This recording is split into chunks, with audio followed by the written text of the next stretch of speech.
தென்னாடுடைய பெரியவா போற்றி, பெரியவா போற்றி, பெரியவா பெரியவா எந்நாட்டவர்க்கும் இறைவா போற்றி, இறைவா போற்றி, இறைவா சர்வஜா சர்வவியாபி மா பெரியவா சரணம், மா பெரியவா சரணம். சர்வஜா சர்வவியாபி மா பெரியவா சரணமாய பிறப்பருக்கும் மகா பெரியவா போற்றி, மாய பிறப்பருக்கும் மகா பெரியவா போற்றி. அப்பார்கண்ட சித்தம் ஜானதம் சாந்திர ஸ்ரீ சந்திரசேகர பரமாமதானம் கலியுதேகாஜமானி யூடியூப் சேனல் பிரத்யேகமான மகாபெரிய பக்தர்களுக்கு ஏற்பட்டு அணுகளை ஒவ்வொரு அதுக்கு ஒரு தலைப்பு. அடுத்தோட தலைப்பு சொர்க்கத்துக்கு அனுப்பினதை உறுதி பண்ணின பிரிவா, சொர்க்கத்துக்கு அனுப்பினதை உறுதி பண்ணின பிரிவா. இந்த சேனல் இது சப்ஸ்கிரைப் பண்ணாலும் பண்ணுங்க, தரவே பாருங்கள். ஸ்ரீ எம் சுப்பாராமன் மாமா அவருடைய அனுபவம். அவர் இன்டர்வியூவில் வேற ஒருத்தர் சொல்கிறார். அது அவர் ஒரு ரிட்டையர்டு ஐடி கமிஷனர் மும்பையில் இருந்திருக்கார். அண்ணாதுரைங்கார் அவருடைய அனுபவங்கள் நம்ம பார்க்கணும். அவர் வேதரட்சண நிதி ட்ரஸ்ட் விஆர்என்டி அதை அவர் தான் எடுத்து நடத்துகிறார். அதில் இவர் எக்ஸிக்யூட்டிவ் ட்ரஸ்டியாக இவர் இருந்திருக்கார் சுப்பாராமன் மாமா அப்படின்னு நம்ம தெரிஞ்சுக்கணும்.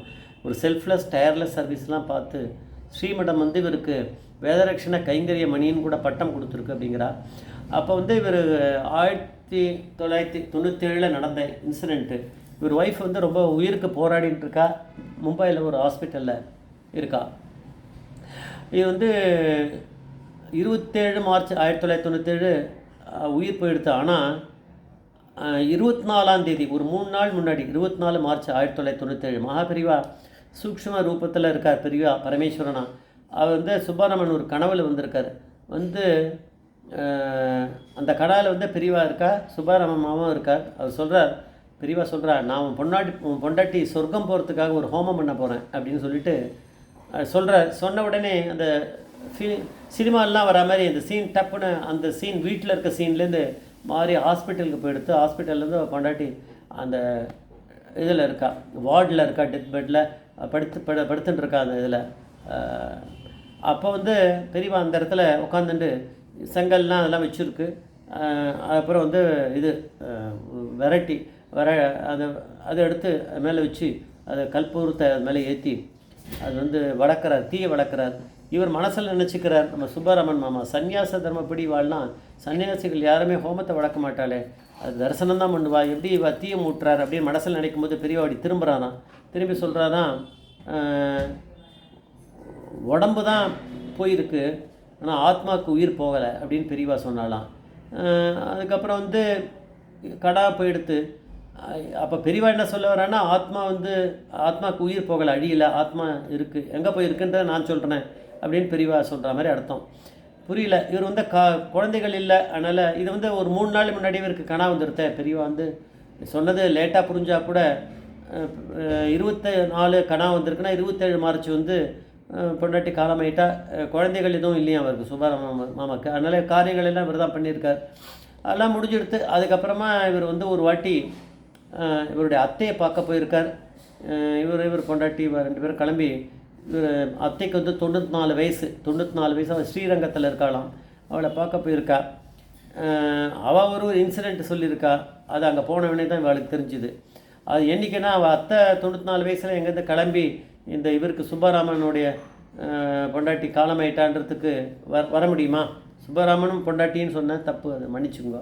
சுப்பாராமன் கிளம்பி போயிருக்கார். அவள் அத்தையை இவரோட அத்தையை பார்க்க போயிருக்கார். 94 வயசு.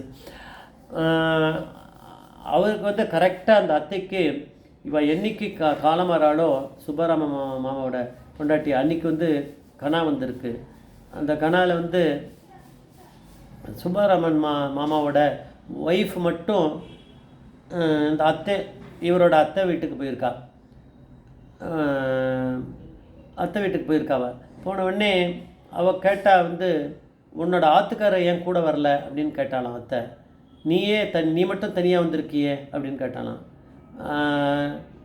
அதுக்கப்புறம் அதுக்கு பதில் எதுவும் இல்லை அவர் வரல, நான் மட்டும்தான் வந்தேன் அப்படின்னாலாம். கொஞ்ச நேரத்தில் சுப்பாராம ஒய்ஃப் சரி கொஞ்ச நேரம் அங்கே பேசியிருந்தாலும் தெரியும், அதெல்லாம் கணா, அது பெரியவா கொடுக்குறது தானே அதெல்லாம். நான் கிளம்புறேன் அப்படின்னு சுப்பராமன் ஒய்ஃபு கிளம்பினாலாம். கிளம்புற அவள் அவள் அத்தை அவளை சென்ட் ஆஃப் பண்ணுறதுக்காக வரும்போது பார்த்தா அந்த இடத்துல ஒரு ரதம் ஒன்று, தங்க ரதம் ஒன்று அந்த தெருவில் வாசலில் வீட்டு வாசல் நிற்கிறது தான். சுப்பராமனோட பொண்டாட்டி அதில் ஏறி உட்காந்துக்கிறா.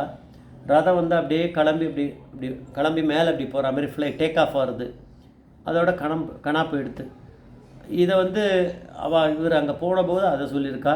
ஆனால் எப்போ நடந்து அப்படின்னா, எப்போ இந்த சுப்பராம மாமாவோட பொண்டாட்டி இறந்து போனாலோ 27 மார்ச் 1997 அன்னைக்கு அதே நேரத்தில் அவளுக்கு கணா வந்திருக்கு. இவள் அத்தைக்கு அந்த 94 வயசு அந்த அத்தைக்கு கணா வந்திருக்கு. அதில் அவள் சுப்பராமனோட பொண்டாட்டி அவள் ஆற்றுக்கு வந்தா மாதிரியும், ஏன் ஆற்றுக்காரை கூட்டின்னு வரலன்னா, ஆற்றுக்காரை கூட்டின்னு வர மாட்டேன், அவள் தான் இப்போ சொர்க்கம் போகிறாளே அதனால் கூட்டின்னு வரல.